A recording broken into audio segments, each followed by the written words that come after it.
ask the nominee that the docket that she has been nominated for is a docket that requires its services all over the country.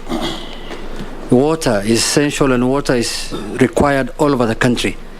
So I wanted to ask her, to ask the nominee, how well does she know Kenya outside KANDARA and outside Siakago Girls High School? What is her grasp of the country? Does she know outside KANDARA how the country looks like?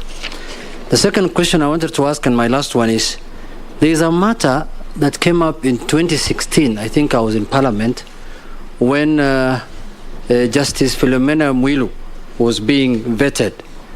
And the nominee raised an issue and said that she had taken a bribe of 3 million shillings on a matter that she has filed in court. And she even wrote a letter to the EACC claiming that she's ready to present a proof. What is her position on that matter? Does he still stand on those grounds that that matter was and it is as she said at that moment in time? Thank you, Mr. Chair. You may